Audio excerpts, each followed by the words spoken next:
We are so fortunate to have a special guest with us today who is one of my absolute favorite people, y'all. She's so down to earth and humble that you would never know exactly how successful she is. She's also migrated from Trinidad and built a super successful business, actually more than one of them, all while homeschooling and raising 2 children. Welcome, Dominique, to the Unapologetically Me podcast. Hi, ladies. Hi. Yay! We're all so in Scottsdale. Finally.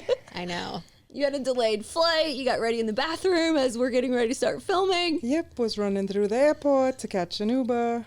It's kind of like the story of being an entrepreneur. I was going to say, it's totally fitting for my life. If it happened the way I planned it, that's not my life. I think everything works that way. Right now, I feel like a caveman because my mom cut my pants off to be not too long as I was walking out the door to come to the conference, and I'm looking at my pants like, this is just my life. We need to take a lighter to the bottom of that. Cut off with this pair of scissors by my mom. Yeah.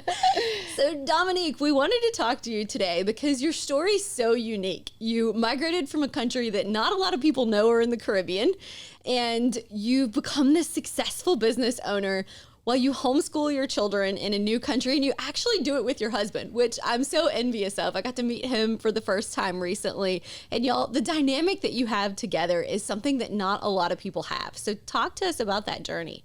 Yeah, we actually don't want to kill each other every day like most couples. So that started when we were young. We met when we were like 18. Aww. And I went to Minnesota to do undergrad school. I don't know if Channon ever heard the story. No, tell me. I want to hear everything. And he went to Canada to put himself through flying school. And he did his private pilot license and went on to do his commercial and found out he was colorblind. And back in those days, you could not do commercial if you were colorblind. So I was working 3 jobs, helping put myself through college in Minnesota. And I was like, you know what, I'm going to pay. I have some money saved up. I'm going to pay for you to come visit me. And let's just figure out what our next steps are. So you knew him before you We moved. were friends for 2 years before I left for college. Okay. We both knew at a young age that we didn't want to stay on that rock. It's a small island. Trinidad is right next to Venezuela, and it's only 3 hours from one side to the other. It's tiny. And we both knew we wanted something more in, our lives. So he came to Minnesota, and we sat down over Thanksgiving weekend, and we brainstormed, what is he going to do with his life if he can't fly? That's been his dream since he was a kid. And y'all are 20 years old at this point? Yeah, 21. And I had some money saved up, and I told him, take the rest of my money and go, back to Canada and figure out what you want to do. Well, on his way back to Canada, he saw these people maintaining high-rise buildings in New York because he stopped off in New York. And he was like, there's no one in the Caribbean doing this. I think I'm going to go back to the Caribbean, and I'm going to start a business doing exterior maintenance of buildings. And so he took $250 that I had and bought equipment and went to Trinidad and started up these businesses. So when I finished undergrad, I went back to Trinidad for medical school. And while in medical school, I helped him with that business, and we grew it, and we started distributing product for a Canadian company in the Caribbean. And the Canadian company sold something called safety equipment for rooftops, suspended maintenance equipment. And while I was in medical school, we also started a second business doing HVAC servicing.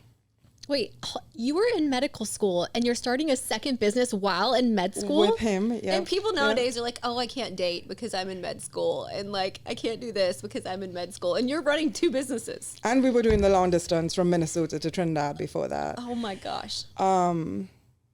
And then I also decided I was going to apply for the green card lottery.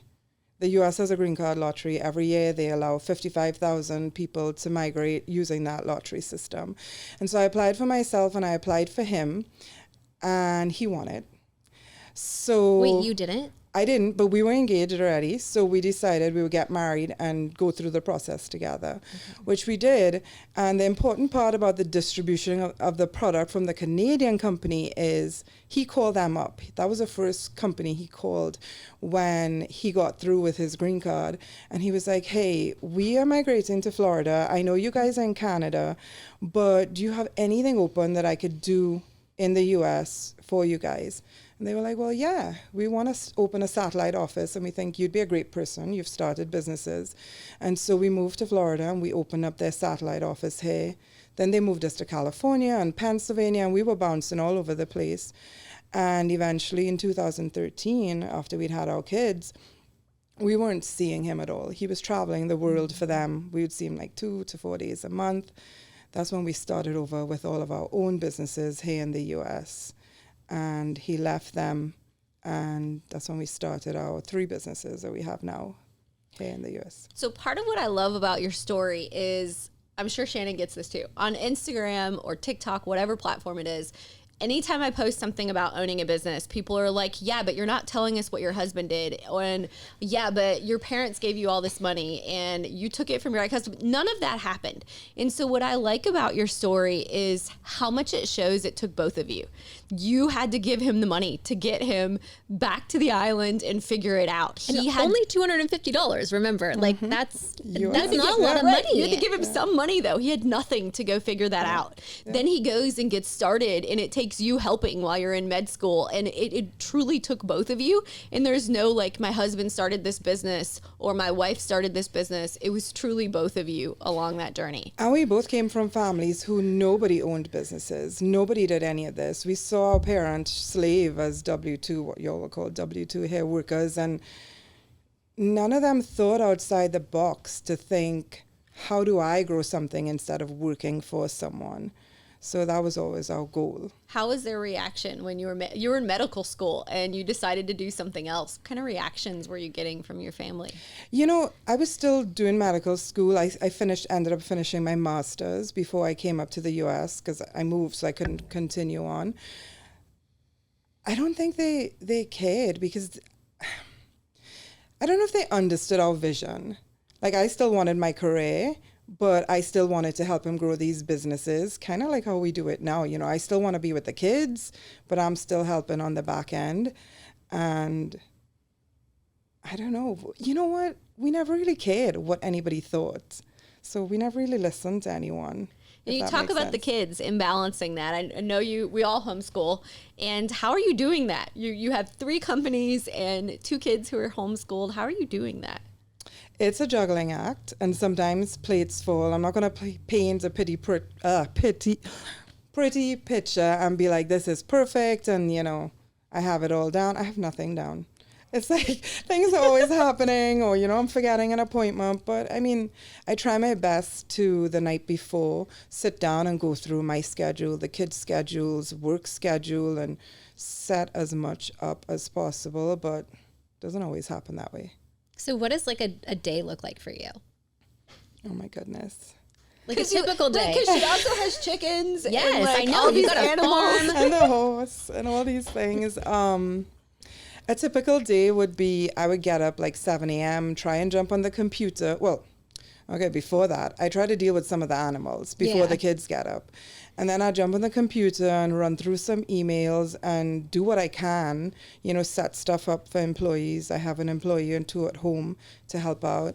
Then I usually get the kids up by 9, get them to all their activities. The one rule we have is we don't let anyone drive our kids around. So Wait, why? You just don't a trust safety people? thing. Yeah, you know, we live. Dude, we my live. husband just now started driving my kids. I don't let my kids go. My mom. My mom has been like my husband as far as like the kids go. So it's kind of the equivalent. Like my husband literally is just now allowed to drive my kids. And the places. highways where we live is kind of crazy. It's crazy because Yeah. there's so many people without driver's license and they come from other countries where driving laws are not enforced. Girls, I live in LA. I know. There's So you crazies know. there too. Yeah. Yep. Yeah. Okay. So that makes sense. It's a Yeah. safety thing. So some mornings I'm driving the kids around from 9 a.m. to the barn and to soccer and all their homeschool classes. And in between, I have one of those Wi-Fi sticks. because I don't like Wi-Fi in the car.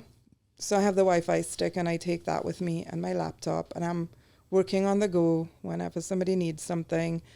And then by the time I get home at night, I try to get on the computer for an hour or two at like 8 p.m. just to wrap up the day, because I've been gone with the kids all day doing other stuff. And then I'm in bed by maybe midnight, 1 a.m. Wow. Well, so let's rewind. What kind of animals do you have? So we have 3 dogs right now. I've lost count of the chickens because they fluctuate with the coyotes eating them.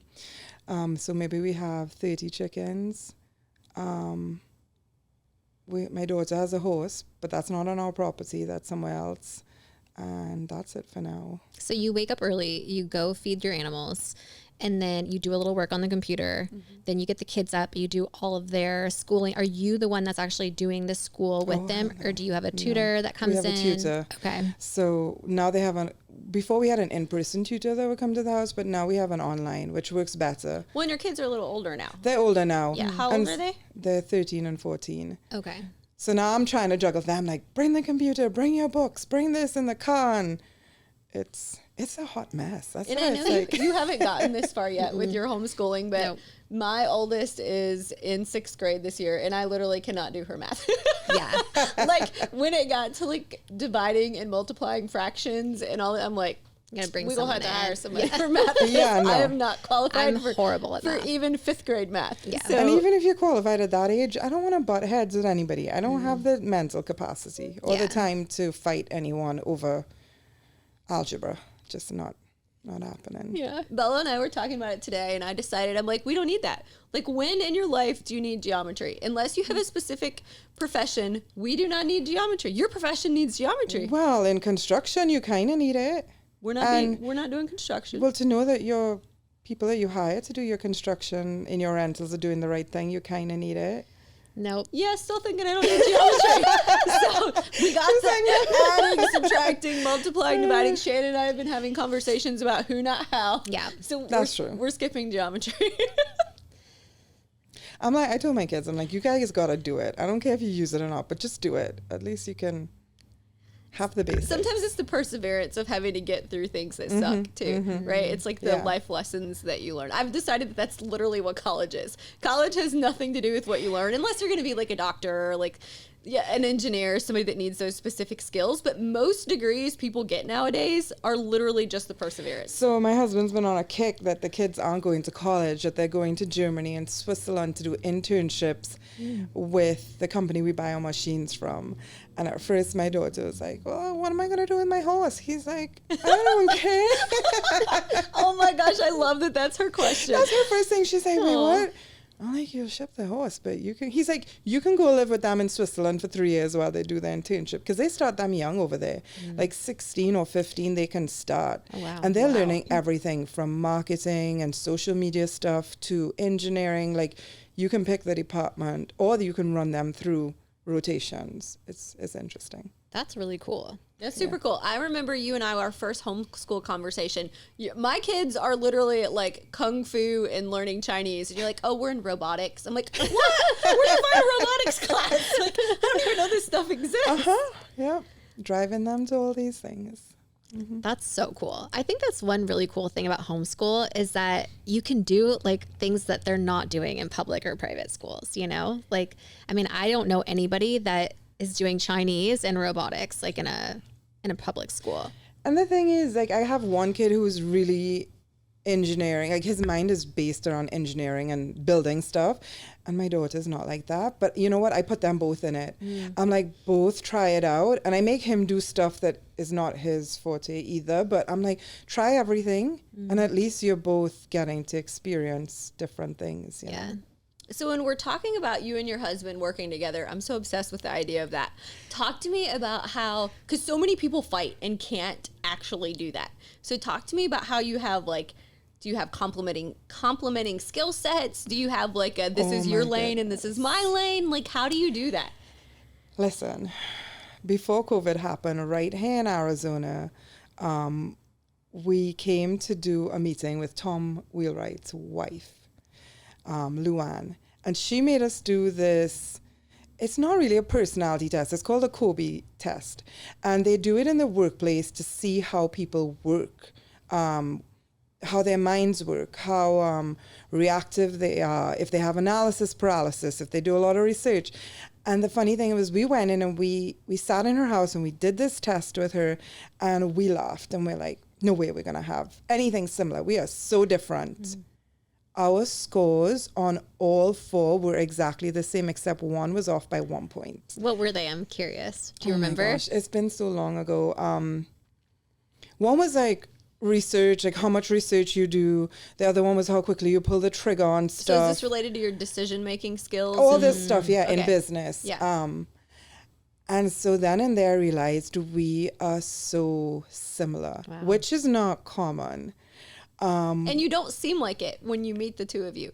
He's so outgoing and like so Dominique came to my house a couple weeks ago. I don't even know if it's been a couple weeks ago, recently, for a murder mystery dinner. And her husband played the butler and he did such a good job at that. And he's like animated and playing his character. And Dominique is kind of like I described her in the beginning of the show. She's like super humble and down to earth and a little bit quiet. You'd have no idea that she's like this amazing, successful woman. So it's so crazy that you both have the same scores. So how do you work together with that?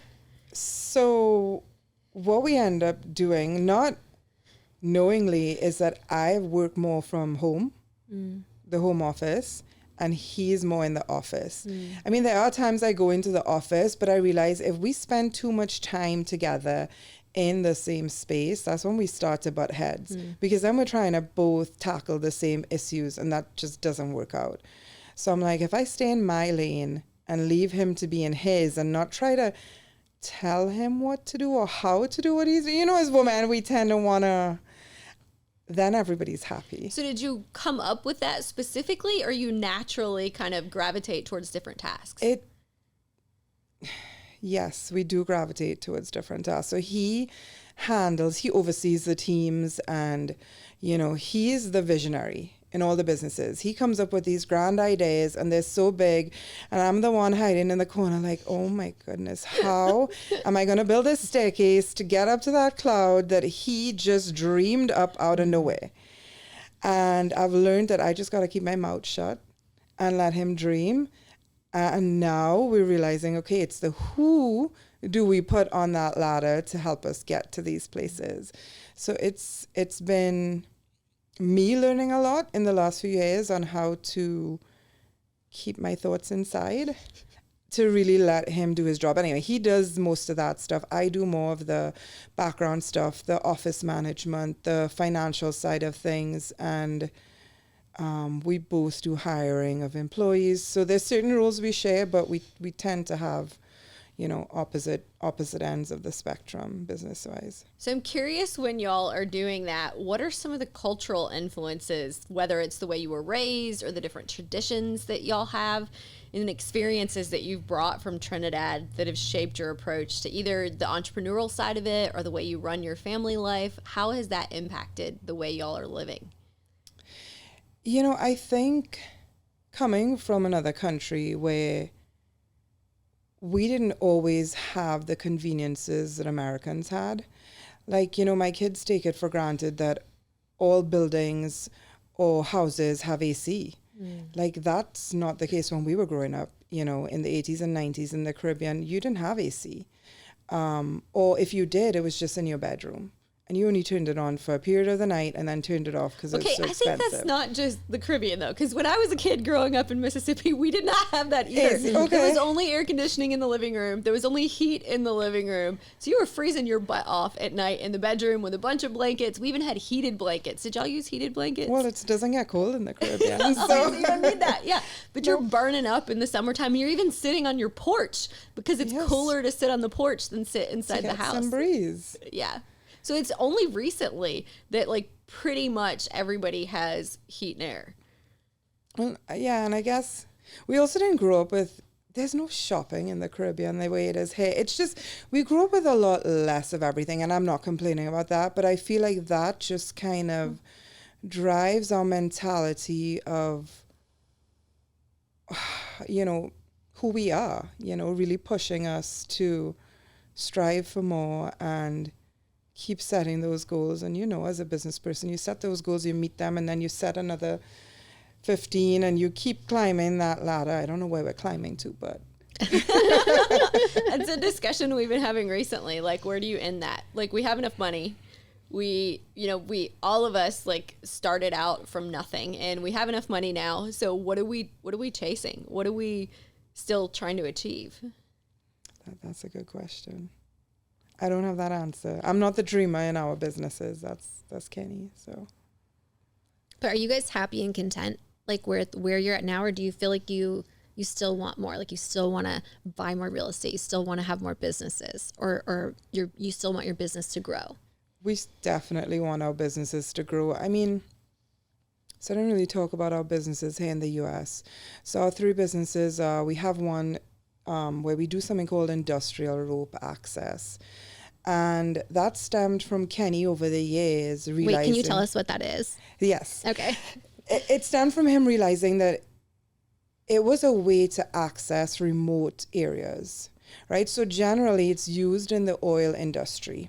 When they have all these oil rigs, whether it's offshore or onshore, they use guys on ropes, not window cleaners. Mm-hmm. These guys are highly certified to go in and do welding, non-destructive testing. When you say they're on ropes, are they like, in my head, I picture these people like in rappelling gear attached to like a carabiner. Exactly like that. rappelling down the side of a building. It's exactly that. Okay. It's the same brands that they use for that kind of stuff. We use Petzl, all those brands. But what we found, and this was when we started up this first business back in 2012 or 13, maybe 13, there was not a lot of use in it in the construction industry. And being in LA and Miami and all these places where they have all these high-rise buildings, we were realizing there was a niche industry there because sometimes the crane was up, but the crane couldn't access certain areas of these buildings. Or the crane had already come down and they forgot to install a window washing equipment or something else that they needed, done on a random floor that they couldn't get access to. Or they needed glass changed out because a storm came through and hit. And they didn't want to pay that money to, construct a crane just to do those things. So that's where we kind of come in the construction industry, providing these niche services when there is no other access. Mm-hmm. So the Hard Rock guitar in Fort Lauderdale, our guys are actually on it today, just changing out a few of the LED lights. So every time they have outages there, we help them install the whole system to access the lights. But again, there are places on that building they cannot access with that system. Okay, so you are supplying the equipment and the man who does We are only supplying the men. Okay, so they have the equipment in place and you send a team to do whatever it is they need. Yeah. Whether that's installing the safety equipment on the rooftops, the maintenance equipment, or like in the case of Hard Rock, changing out LED lights. We have another job where we're removing a crane from a building in a downtown area. Otherwise, if we didn't come in, they would have to hire a helicopter to lift. And that becomes a whole safety aspect, one. And then two, with helicopter lifts, they have to shut down like blocks of the downtown area, which just think of the cost of hiring police and shutting it. It just becomes astronomical and kind of hard for these Are there a high-rise lot of construction businesses companies. like that out there? Or because so how did you come up with this? Like, how did this come to be? I don't know. That's a question for Kenny. It kind of stemmed from that first business we opened in Trinidad, and it just kind of organically happened because he's on the committee. He's actually going to one of their meetings tomorrow. It's the ASME standards. They set the code for suspended maintenance equipment in the US, right? And they follow OSHA standards. So he's on that committee, and I think he kind of fell into it through that, seeing that there was this need for that. There are a lot of other rope access companies out there, but again, a lot of them work in the oil and gas and alternative energies. And we don't do as much of that right now, but we're more on the construction side. Oh, okay, so you're doing the rope business. Yeah. Then we also design, manufacture, engineer, and install the suspended maintenance equipment. because that's what we did originally in Trinidad. We started distributing, selling those products, installing it. Well, when we started up this rope access company, we were on a lot of rooftops and realized, hey, your equipment is not meeting OSHA standards, or your equipment is not even allowing you to access the building, or it's unsafe for the guys to use. So we kind of fell into that, and we were outsourcing all the manufacturing of that equipment. Well, just before COVID happened, Kenny decided we were going to open a manufacturing company, a steel manufacturing company, sheet metal. And he was what's the Instagram for that? Because I see super cool videos of the machines making something. That one is right now under 247 manufacturing. I have super to think cool about Instagram which one. Of the machines. Right. So during COVID, we ended up closing on those machines, and we decided we needed to invest in our own machines because in South Florida, the lead times on the manufacturing were killing us.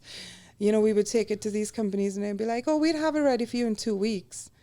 6 months later, we still don't have product installed on these sites. And on high-rise construction sites, if you don't deliver on time, you start to pay the owner and the contractors. The whole project. Exactly. So then you owe that money to them.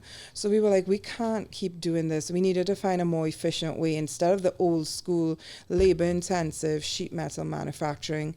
Again, Kenny, the visionary, saw that in Germany and Austria and Switzerland, they were using lasers and all this robotics to do stuff in a fraction of the time, and decided, we're going to get these machines and we're going to bring them in. And in the middle of COVID, we started bringing machines in, and that's when we started our manufacturing. So your businesses were literally inspired from the need from another business out of each other as you've built each of these because you couldn't get what you needed in time. Coming to think of it, this was all inspired by Kenny not being able to do his commercial pilot license, right? Now looking back at the whole. So we need to thank the FAA for not allowing people who are colorblind. Right? Thank his genetics for him being colorblind. And it seems like y'all have to be amazing at operations to start all of these unique niche businesses that you didn't know anything about from scratch and be able to be so successful. I don't know about being amazing at it. I feel like we're learning on the go. Like it's always something new. I didn't come from a business background, and neither did Kenny. So we are like constantly learning stuff that I think that maybe people who went to business school would have learned some of these theories and stuff. And we're like, oh, this is a thing? We should learn about this and we should implement this, you know? That's super inspiring to hear. Yeah, we know. I feel like I know nothing.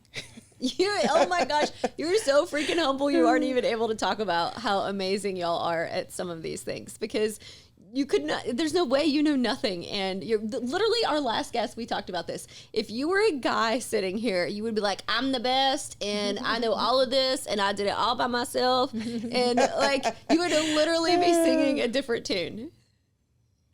Maybe. Okay, Dominique, we're going to say this together. I am awesome. I'm awesome. Yes, you are. Channon didn't say What? it. What? Was I supposed to say it at the same time? Yeah, I said we're all going to say it Oh, together. Yeah. sorry. I am awesome. I am awesome. It's like talking to our kids. Like clapping it at the same time. Yeah, I think we asked all the questions. Do we have more? I think we have to learn to like we literally need them to edit this and they never edit like Wait, they leave this in? Okay, you want to wrap us up? Sure. Well, I think that was super inspiring. Thank you so much for coming on and sharing your story. I feel like the fact that you knew nothing and didn't come from a business background, I feel like maybe people listening will be really inspired by your story. So thank you for sharing it. And thank you so much for coming on with us today. Aw, thank you for having me. Thank you. Bye. Bye.